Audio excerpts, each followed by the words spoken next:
আগামীকাল জাতীয় নির্বাচন, ঢাকা শহরে বহুল আলোচিত এই নির্বাচন আগামীকাল অনুষ্ঠিত হতে যাচ্ছে। এই নির্বাচন অনুষ্ঠানের ক্ষেত্রে অনুষ্ঠান সুষ্ঠুভাবে করার জন্য নিরাপত্তা ব্যবস্থা গ্রহণের জন্য গত এক সপ্তাহ যাবৎ ঢাকা মেট্রোপলিটন পুলিশ নানাবিধ কার্যক্রম করছে। এক সপ্তাহ যাবৎ আমরা ক্যাম্পাসে নানাবিধ পুলিশি কার্যক্রম চালাই, যাতে কোনো রকম কোনো দুর্ঘটনা না হয়। একটি ছোট্ট দুর্ঘটনা একটি হলে দুইটি ছেলের মধ্যে হয়, যাহা ব্যতীত শিডিউল ঘোষণার পরে কোনো বড় ধরনের ঘটনা হয়নি। ইনশাআল্লাহ আমরা আশা করছি আগামীকাল নিরাপত্তা ব্যবস্থা যথেষ্ট জোরদার থাকবে এবং ওদের কোনো ঘটনা হবে না। আগামীকাল যে নিরাপত্তা ব্যবস্থা চলমান আছে তার সাথে আমরা ইউনিভার্সিটি ক্যাম্পাসে প্রবেশের 8টি চেকপোস্ট চালু আছে। ভোট কেন্দ্রিক নিরাপত্তা ব্যবস্থা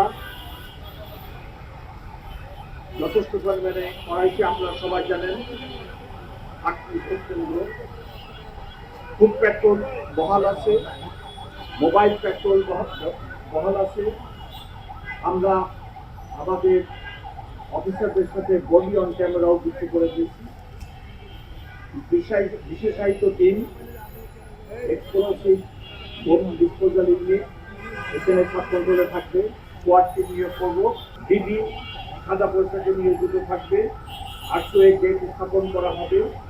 সিসি ক্যামেরা মনিটরিং সেল করা হবে।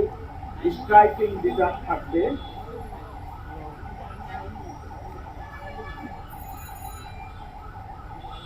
কন্ট্রোল রুম আমরা এখানে একটা কন্ট্রোল রুম করছি। এই কন্ট্রোল রুমে আমি সার্বক্ষণিক থাকার জন্য চেষ্টা করবো আগামীকাল। আমাদের পাশাপাশি বিজিবি, র্যাব এবং অন্যান্য নিরাপত্তা সংস্থা থেকে লোকজন নিয়োজিত থাকবে। আজকে আমাদের এখানে 1771 জন পুলিশ অফিসার নিয়োজিত আছে। আগামীকাল 2093 জন নিয়োজিত হবে শুধু ঢাকা মেট্রোপলিটন পুলিশ থেকে, ইউনিফর্মধারী। এর বাইরে র্যাব, বিজিবি আগামীকাল সশস্ত্র বাহিনী নিয়োগ করবে। আমরা আশা করতেছি যে কোনরূপ